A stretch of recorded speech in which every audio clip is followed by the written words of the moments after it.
My name is Jack Pruitt. I'm 57 years old, and I have held a master plumber's license in the state of Texas for 31 years. Last April, at a dinner my son threw to impress his wife's managing partner, my daughter-in-law leaned across the kitchen island and whispered to my son loud enough that I caught every word from the hallway. "Can you keep him away from David? He looks like he just crawled out of a drain." My son looked at his shoes. My son said nothing. I walked back into that living room, and I smiled at every person in it for the next hour. Then I drove home. The next morning I made 2 phone calls and sent 1 email. None of them were angry. Every single one was permanent. Before I take you back, hit that like button and subscribe.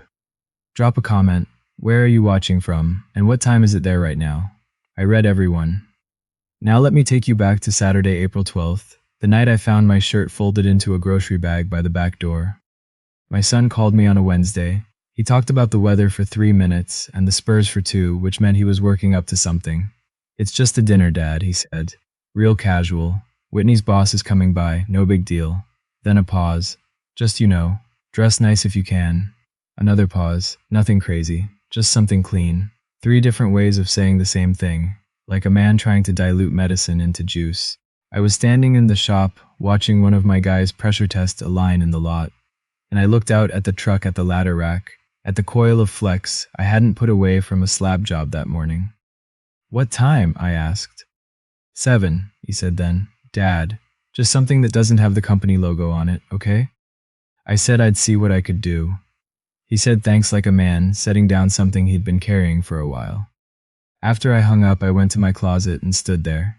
2 pairs of dark jeans, one still good. 3 flannel shirts. A sport coat I bought for my wife's funeral in 2016 that I haven't been able to button since I put on the grief weight I never fully lost.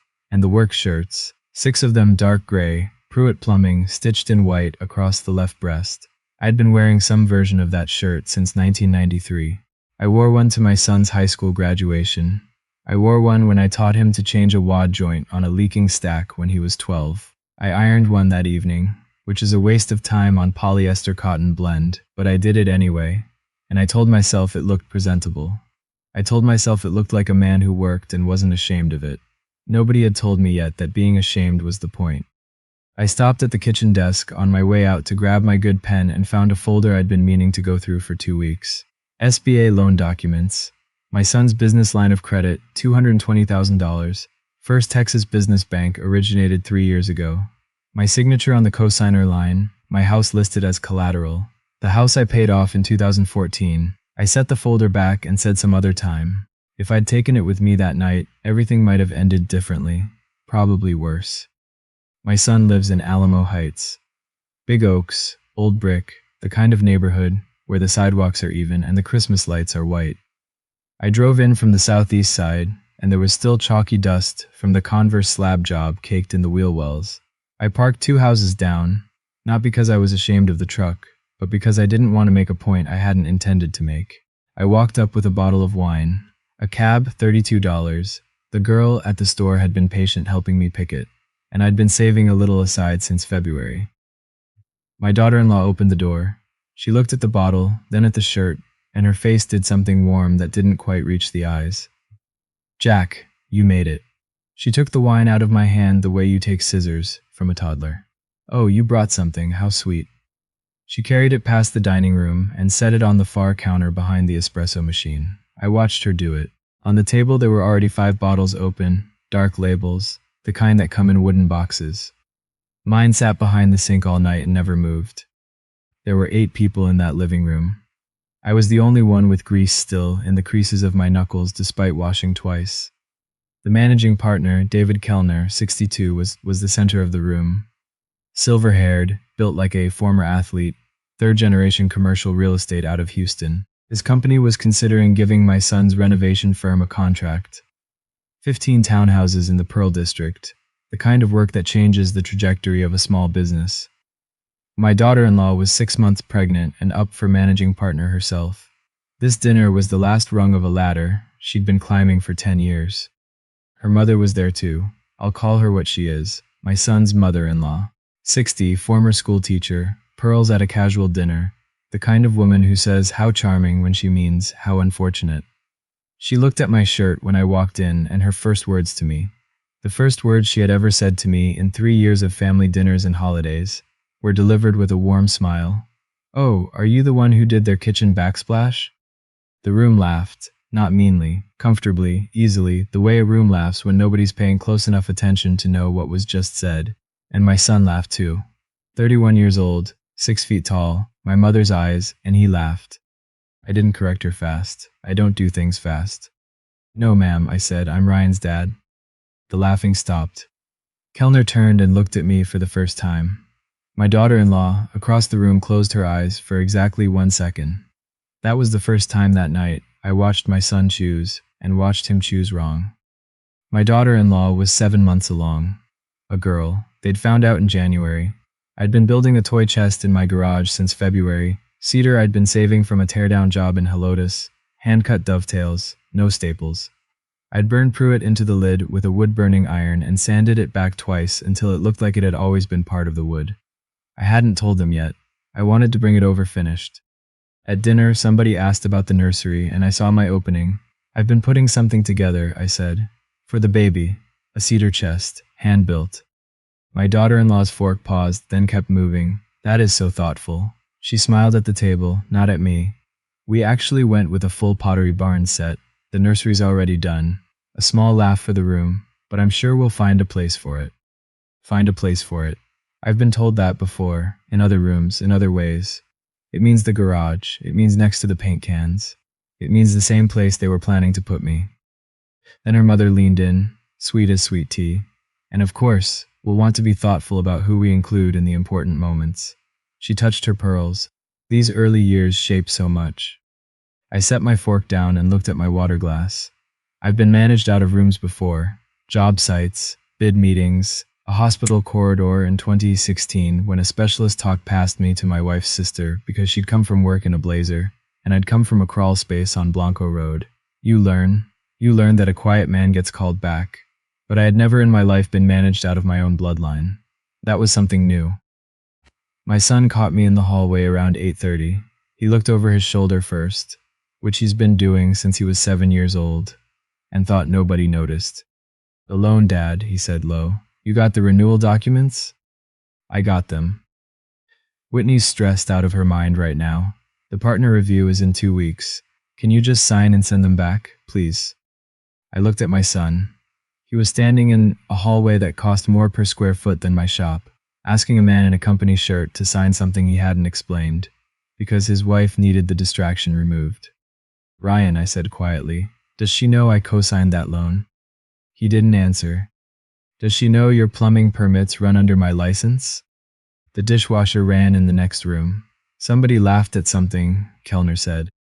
"I never really got around to telling her," my son said. 3 years, he never got around to it. There's a thing that happens when a pipe runs hot too long without relief. Everything seems fine from the outside. Water flows, pressure holds, and the whole time, the system is working against itself, finding paths it was never designed to take, until it can't anymore. You can go years like that. You can go right up to the moment you can't. "Okay," I said. He looked up, hopeful. It broke something in me that he looked hopeful. "So you'll sign?" "Go on back in," I said. "They'll miss you." He put his hand on my shoulder on the way past. Quick, like checking a fence for current. Around 8:40, I went to wash my hands. Habit, you come out of a job and you wash before you touch anything of anybody's. On my way back down the hall, I passed the door to the mudroom and saw a paper grocery bag on the hook where my jacket should have been. My work shirt, the good one I'd ironed, the spare I'd left in the car just in case the one I was wearing got something on it, was folded inside it, face down, the name tucked against the paper so you couldn't read it. Sitting right next to a stack of donation items. A box fan, a set of mixing bowls, my shirt. I stood in that mudroom with the dryer ticking warm behind me. I wired their outdoor circuit the first summer they were in this house. 2 weekends, August heat, no charge. My son offered to pay. I told him not to insult me. I picked the shirt up, I turned it over. Pruitt, white letters going gray. Back in the hallway there was a different shirt laid out on the bench. Button down, blue check, tag still on it, size medium, I wear a large. "There you are." My daughter-in-law's voice behind me, bright and warm. I put something out for you. I just thought you might be more comfortable. I didn't turn around right away. Then I did, and I said what I said. It's a nice shirt, I told her, but it isn't mine. Try it on, she said. Go on. So I did. I put on her shirt and I stood in that living room for the next hour and a half with it, pulling across my shoulders and the top button straining at my chest. Not one person in that room said a word about it. Not one. It was around 9 when Kellner found me near the window. He didn't ask me who I was. He asked my daughter-in-law, and she answered without blinking, without 1/2 second of hesitation. Wine glass in her hand on her belly. Oh, that's Jack, she said. He did some of the plumbing work on the house. 4 words. 4 words to take a man out of a family. The room nodded. Somebody said something about finding a good plumber these days. The conversation moved like water around a stone. I looked at my son. My son looked at his plate. I've been erased before. A hospital in 2016 when my wife was dying, and the young resident spoke to her sister because her sister had better shoes. Job sites where the GC introduced me to the client as our pipe guy. You learn to stand still while it happens. So I stood still. But Kellner stopped. He frowned, tilted his head the way a man does when something's snagged on a memory. Pruitt, he said. Pruitt Plumbing. You did the rough-in on my Alamo Heights project. The room went a little quieter. My daughter-in-law's shoulders came up an inch. Yes, sir, I said, 2012. He looked at me, really looked, at the shirt that didn't fit, at the hands. Huh, he said, that was all. Huh. He turned back to his wine, and my daughter-in-law started talking about the renovation timeline, fast and bright, and she did not stop for 4 full minutes. I didn't understand it that night. At 9:15, I went to the kitchen for water. The door was half open. My son and his wife were at the island with their backs to me. She had his arm. Can you keep him away from David? She said. He looks like he just crawled out of a drain. My son who I put through UT. My son whose truck I sold in 2019. Told him I got a better deal on a newer one, which was a lie, and used the money to cover his equipment deposit when the business loan didn't fully fund. My son said, I know, I'm sorry, I'll take care of it. Take care of it like a slow drain, like a failed fitting, like a punch list item. I stood in that doorway for 3 seconds, and here's what I want you to understand because it surprised me too. I wasn't angry, I got clear. When you open a manifold that's been running wrong and the pressure drops, there's a moment everything goes quiet in your head, and you can see exactly which line is the problem. No guessing, no feeling, just the pipe. I walked in, they turned, her face went white. His went the color of drywall mud. Neither of them said a word. I set my glass on the counter. I smiled at her. I meant it in the way I could. I said, of course. Then I took off her shirt, folded it, set it on the island between them, tag still on. I went out, through the mudroom, picked my own shirt out of that grocery bag, put it on, buttoned every button, and walked out the front door. Nobody followed. They thought, of course meant I agreed. 31 years in the trades teaches you one thing above everything else. You never argue with pressure. You find the shutoff. I got home at 10:40. I didn't slam anything. I made coffee, 10 o'clock at night. That's what I do before an early call-out. And something in me had already decided I was on a call-out. I sat at the kitchen table. The SBA folder was right where I'd left it. I opened it. First Texas Business Bank. Business line of credit, $220,000. Cosigner, Jack R. Pruitt. Collateral. The house I was sitting in paid off in full since 2014. My son's renovation company had been in business 3 years. Thin margins. He needed the line to cover payroll and material deposits between project draws. Underneath the loan agreement was a renewal packet, and a paragraph I'd read twice before without actually reading it. Cosigner may petition for release upon annual renewal, provided written notice is submitted no fewer than 45 days prior to renewal date. Renewal date, June 1st. 45 days prior, April 17th, 5 days from now. I read it 4 times, set the folder back by the salt shaker, went to bed. I slept 8 hours without getting up once. Best night I'd had in a year. In the morning I made a list on the back of a work order. 3 things. Monday at 8:15 a.m. I called Della. She's been at First Texas for 22 years. I ran the new branch's plumbing in 2001. She was a teller then. She's a senior loan officer now, and she still calls me Mr. Pruitt when other people are in the room. Miles, I've been trying to reach Ryan about this renewal for, she started. I'm calling about it now, I said. Walk me through what happens if I submit a cosigner release. Walk me through it like I'm a stranger, not someone you know. A pause. Then she did. She's good at her job. Without a cosigner with my collateral profile. House free and clear, shop owned outright, 31 years of clean payment history, not one late entry. The bank would have to re-underwrite the note on the company's own merits. 2.5 years of operation, thin margins, no fixed assets beyond equipment. The line of credit would freeze automatically on release, pending review. The review process, 6 to 8 weeks minimum. What about the operating draws, I asked. My son ran payroll out of that line every 2 weeks, 6 employees. Frozen same day, Della said. Automatically, it's in the instrument. I sat in my truck and watched a kid across the street rake gravel. Is it legal, all of it? Jack. Her chair creaked. It's not just legal. It's your right. You've had this right for 3 years, and frankly I told him so when he brought me the original paperwork. Send me the release form, I said. Today. And Della, whatever interest is still outstanding on the principal, bill it to me personally. I don't want the note penalized. Silence. That's about $3,200, Jack. Then it's $3,200. She was quiet a moment. What is going on? I looked out the windshield. I'm removing my name, I said. Not my good wishes. There's a difference and it matters. She was quiet again. Then she said something I've thought about every day since. Good, she said. It's about time. 2 more things on the list. Norbert has been my insurance broker since 1997. He answers his own phone and keeps everything on paper. Jack Pruitt, what'd you flood? Nothing yet, Norbert.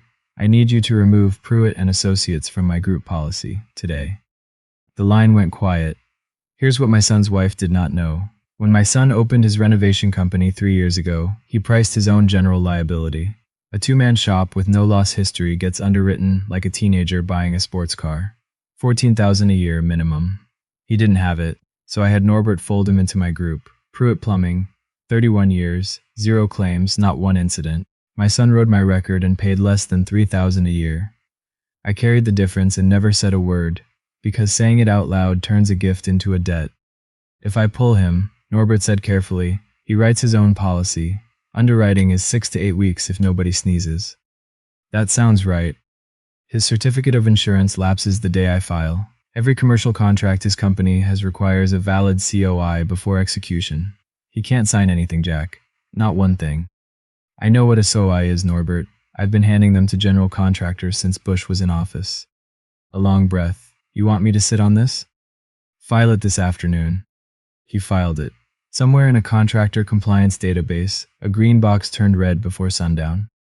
The third thing on the list was the one I'd been putting off. I called the Texas State Board of Plumbing Examiners and filed to remove myself as Master Plumber of Record for Pruitt and Associates renovations. In Texas, any company performing work that requires plumbing permits, which is almost any renovation job, has to have a licensed Master Plumber of Record on file. My son isn't licensed. Never needed to be as long as my name was on the paperwork. Without a Master of Record, his company cannot pull permits. Without permits, they cannot pass inspections. Without inspections, nothing closes. Nothing closes, nobody gets paid. I'd been the ground the whole company stood on, and none of us had ever said it out loud. That was Monday. By Thursday, my phone hadn't rung once from my son's direction. I went back to work. That's the part nobody tells you about something like this. There's no music. You get up at 5:30 and you pull jobs. You eat a sandwich in the cab with the radio on. You come home. My son texted Tuesday, "Hey Dad, everything okay? You left early Saturday." I looked at it for 10 minutes and typed back, "Everything's fine, son." And I wasn't lying to him. That's what got me. For the first time in 3 years, everything actually was fine. I stopped waking up at 2 in the morning, running someone else's numbers. On Wednesday, my daughter-in-law posted photographs from the dinner party, 11 of them. The table, the bottles, the light through the windows, Kellner laughing, her mother with her pearls. I went through all 11. I am not in a single image, not a shoulder, not an elbow, not a reflection. I was in that room for 2 hours. I saved the last photo to my phone, not for evidence, because I knew a night was coming when I'd go soft. I'm his father. That night always comes, and I wanted something to look at when it did. On Friday, I did something I haven't done in 30 years. I drove to the community center on the east side and signed up for a woodworking class. Tuesday evenings, 6 weeks. First time in my life I built something just because I wanted to. 19 days after the dinner party, my phone rang at 4:50 in the afternoon, my son. His voice was in pieces before he finished saying my name. Dad, the bank froze the line. Payroll is Friday. Rodriguez's wife just had twins last month. Dad, what did... His voice cracked. What did you do? I signed a form, I said. Same way you did in 2022. You can't just pull out. That's not. I can. Paragraph 7 of the cosigner agreement. Della will walk you through it. Ask her. She'll tell you what she told me 3 years ago. Silence. An office phone ringing somewhere behind him. Nobody picking it up. Then quieter. Is this about the dinner? I closed my eyes and sat with that a second. No, son. It was never about the dinner. I kept it level. It's about the word take care of it. You told your wife you'd take care of me. Not talk to me. Not stand next to me. Take care of me. Like a slow drain. Like something on a punch list. Nothing on the line. You took care of me, I said. I'm taken care of. He made a sound I'd heard one time before, at his mother's grave when he was 11, and I didn't know what to do with either of us. Dad, please. What do I tell Whitney? And here's the part I'd take back if you gave me the chance. I'd still say it was fair. Tell her whatever you want, I said. You've had 3 years of practice. I hung up on my own son. I sat on an overturned bucket in a half-finished utility room in Schertz, Texas, and I put my head in my hands, and my hands smelled like flux and copper pipe. 12 minutes later, my phone rang. Number I didn't know, Houston area code. Jack. Warm, familiar. Like we were old friends. This is Whitney. I think there may have been a misunderstanding at the dinner. I want to clear the air. I didn't say anything. Jack, I'm 6 months pregnant. Her voice softened exactly the way a person's voice softens when they've decided softness is a strategy. I'm under unbelievable pressure right now. The partner review is in 2 weeks, and now you're doing this to us. To Ryan. To your grandchild. I let the silence stretch. She waited. I just think, she said, and her voice went gentle as a knife, that a grandfather who would use a situation like this, a grandfather who would do what you're doing, that isn't the kind of presence I want around a baby. There it was. I stood up off the bucket, walked out of that utility room into the late afternoon sun. Whitney, I said. Yes. You told my son to take care of me. You put my shirt in a grocery bag next to your donation box. You laid out a shirt 2 sizes too small and watched me wear it open for 2 hours. And you introduced me to the most important client your firm has ever had as the man who did some plumbing work on the house. Silence. I didn't do anything to you, I said. I stopped doing things for you. That's not the same thing. It's the most important difference there is. And you'd better learn it before that baby is old enough to watch how you treat people. She hung up. 6 days later, my daughter-in-law made the mistake that finished it. She sent an email to First Texas Business Bank and copied it, in a critical miscalculation, to Kellner Development's office, because she was trying to explain why the renovation contract review was delayed. The email stated that her father-in-law, an elderly tradesman, had withdrawn from a financial arrangement without fully understanding the implications, and that the family was working with him and his physician to address the situation. I don't have a physician. I've got a dentist in Kirby and a bad left knee. Della called me the next morning. Jack, are you sitting down? I was in a crawl space. Get out of the crawl space. I got out. She read me the email. I had her read it twice. Elderly tradesman. Cognitive difficulties working with his physician. The bank rejected it in under 30 minutes, Della said. You signed in front of me. I notarized it personally. It was never going anywhere. I know, Dee. Miles, are you okay? I walked to my truck and got in and did not start the engine. I sat in that cab for 45 minutes. Here's what I want to be clear about. Up to that afternoon, a reasonable person could have called me petty. Could have said I went too far, that I let pride drive me, that I should have talked it through. I'd have taken that. I'd have sat with it. But I hold a master plumber's license issued by the state of Texas. 31 years. 0 violations. 0 claims. 6 men feed their families, based on my judgment, on a live system. She could have called me stubborn. She could have called me cruel. She could have said I was wrong. All of that would have been survivable. She told a federally insured bank in writing that I was not in my right mind, and she sent it to David Kellner's office. 4 days later, Kellner called me directly. I was in the parking lot of a supply house in Converse. Mr. Pruitt, he said, my compliance team flagged a lapse in your son's company's certificate of insurance, and your name was removed from the master plumber of record file. A pause. But you were in the original reference package for the Pearl District contract. That's between them and you, Mr. Kellner. It would be. Another pause. Except your daughter-in-law sent an email to my office suggesting you may not have fully understood the documents you signed. I didn't say anything. Mr. Pruitt, I've been in this business for 37 years. His voice was even. No warmth, no cruelty, just straight. I'd like to understand what I'm actually looking at. Are you available Thursday morning? I said yes. He asked me one more question before he hung up. I said yes to that one too. And that second yes is why 9 days later I was standing in a conference room on the 14th floor of a building on Commerce Street that I had never been inside, in my work shirt, with compound residue in the creases of my knuckles that I had not bothered to scrub out because I'd come straight off a slab job in Universal City and I saw no reason to pretend otherwise. Here's who was in that room. Kellner and two of his project people. A loan officer from First Texas. My son's wife at the head of the table, composed in white with slides on the screen. Her mother in the corner, pearls at 9 in the morning, arms folded. My son at the far end, the color of joint compound. And then the door opened. Every head turned. I walked in and you could hear my boots on that carpet. I pulled a chair out across from Kellner. He stood up. 62 years old, chairman of the largest private real estate portfolio in Central Texas, and he pushed back his chair so the legs barked on the floor and crossed the room and put out his hand. He took mine, compound and all. He did not let go quickly. He did not wipe his palm afterward. I watched for it. Thank you for coming, he said. Sit here next to me. I looked down the table at my daughter-in-law. She didn't understand yet. She had about 60 more seconds. Kellner didn't make a speech. He just started talking the way a man talks when he's already made up his mind and is explaining it for the record. Before we get into the contract review, I want to introduce someone. Some of you have met him. He looked straight at my daughter-in-law when he said the next part. Mr. Pruitt holds a master plumber's license in the state of Texas, 31 years.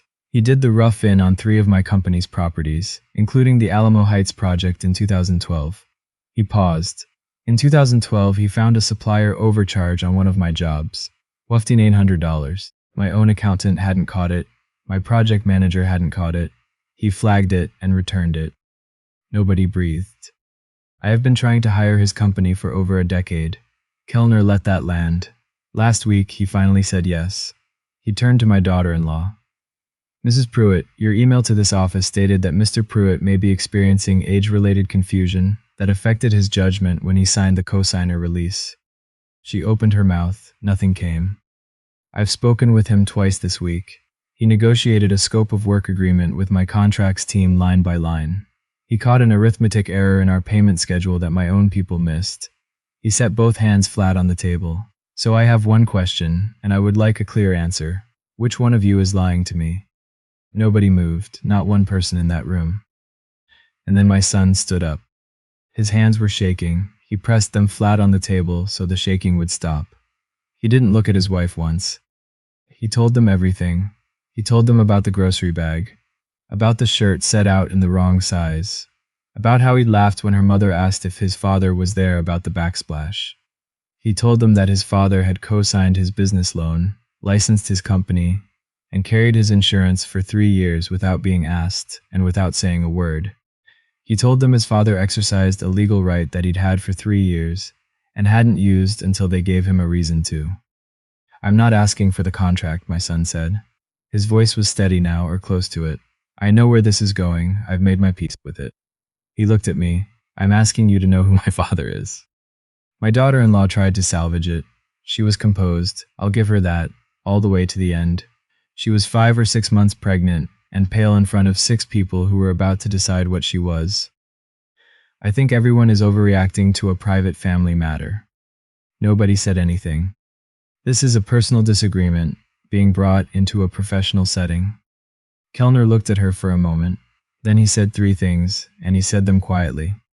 Mrs. Pruitt, you did not call it a private matter when you sent an email to 11 recipients, including my office. He paused. You described a licensed professional as mentally incompetent in writing to a federally insured bank. Another pause. That is not a family disagreement. That is a liability. She started to speak. Hallowell standards require I respond to that documentation. You will not be part of the Kellner account. He picked up his water glass and drank. And for the first time all morning, I opened my mouth. My daughter-in-law turned and looked at me, and I found when I got there that I wasn't angry at her. I want that on the record. There was no satisfaction in it. I was 57 years old, tired in the way that goes bone deep, and I had exactly one thing left to say. Whitney. Yes. You were right about one thing. She waited. I did embarrass you. Her eyes went wet. I never understood why, I said. Not for 1 minute of my whole life did I understand how a man who built something with his hands could embarrass anybody. I stood up. I buttoned my shirt cuff. Not until I watched you try to explain me away to a room full of people who already knew my name. Here's what it cost, and I'll give you the numbers, because numbers don't lie. And I've never trusted a story that wouldn't show them. My daughter-in-law did not make managing partner. HR opened a file. Not for the family situation, but for transmitting false statements about an individual's mental competency to a financial institution. Written reprimand. Partner track suspended 18 months. Her mother resigned quietly from the board of the Alamo Heights Neighborhood Association. Several of the women on that board had used Pruitt Plumbing. 2 of them still had my refrigerator magnet. My son laid off 2 of 6 employees and drove to each of their houses to tell them in person. He moved his office from a co-working space in the Pearl District to a spare bedroom in his house. He sold one of the work trucks. He did not ask me for $1. Not then, not since. My company signed the Kellner electrical and plumbing package for the Commons build. $1.6 million, a 4-year agreement. I hired 3 more plumbers, 2 of them out of the apprenticeship program at the Union Hall, who'd been sitting idle for months. I bought back my old service truck, the one I'd sold in 2019 to cover my son's equipment deposit. I told him I'd gotten a deal on a newer one. My old foreman buddy had kept it all 3 years, said he figured I'd come looking eventually.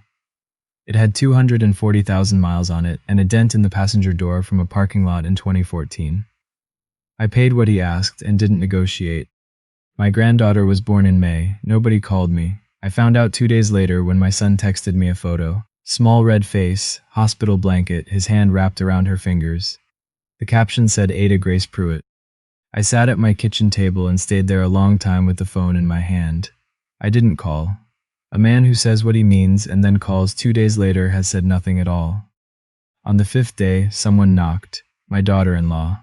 Alone, coat open, the baby in a carrier on her chest. She looked like she hadn't slept since April. She didn't apologize first. My father was a pipe fitter, she said. Her voice was flat, the way voices go when they've been held tight for a long time and finally let out. He died on a job site in Beaumont when I was 9. My mother spent the next 30 years telling people we were from somewhere else, that he had been something else. She threw out his union card. She told me, from the time I was little, if you ever let anyone see where you actually came from, they will use it against you. She looked at me. I did to you exactly what she spent my whole childhood doing to him, and I made my husband watch me do it. She wasn't asking for forgiveness. She said so. She was asking if she could come in. I stepped aside. She put the baby in my arms. Ada Grace Pruitt, 8 pounds and some change, red and furious and entirely uninterested in any of what any of us had been through. She grabbed my index finger, the one with the scar from a pipe cutter in 1998, and she held on like she meant it.